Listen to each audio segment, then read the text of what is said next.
Ngayong araw mga mare, nadatnan ko nga si Jude na busy-busy dito sa may mesa at nanonood na nga. Habang ito naman nga si paring Sam ay busy-busy man din dito sa pagluluto. Ano kayo niluluto nito? Tingnan natin mga mare kung ano niluluto ni paring Sam. Nakita ko na nga rin dito mga mare itong ang saging. Kaya naman nga for the balat ako kasi parang na-miss ko na nga yung pinirito nitong saging na saba. Ay paboritong paborito talaga namin itong piniritong saging na saba mga mare. Maliban nga sa nilaga, isa ito sa mga gusto namin piniprito. Balang gusto nga namin dito mga mare ay yung piniprito lang pero hindi nilalagyan ng asukal para hindi nakakasawa kaagad. Kaya yung tamis niya mga mara ay natural na natural nga dahil hinog naman na din yung saging, hindi na kailangan ng asukal pa.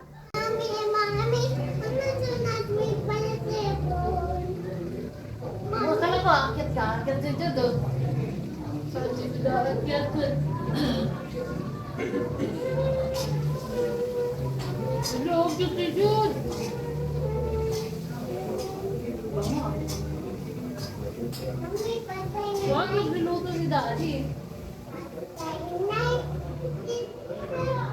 At habang busy pa nga din magluto itong si paring Samay, eto nga tagkukulitan ng kami dito ni Jude sa may likuran niya. Ba naman? Fire, Daddy. Sarap ba yung luto ni Daddy? Sarap. Kakain ikaw niyan? Ang ikaw na?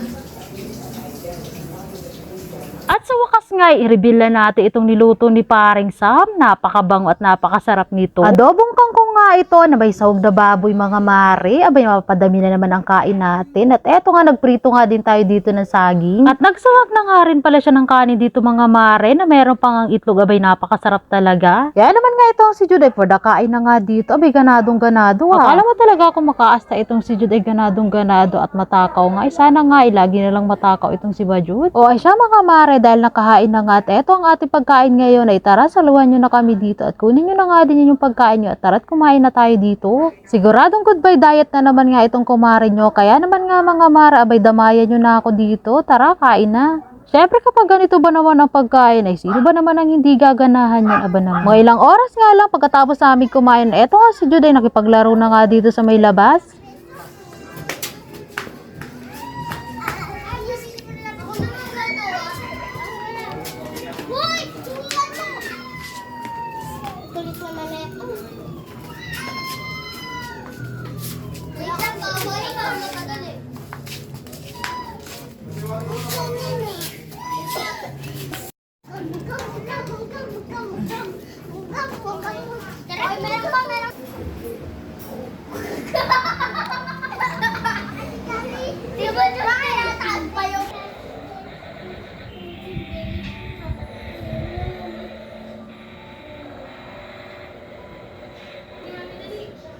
You're my puppy. You're my sweet. Ito rin, Jude.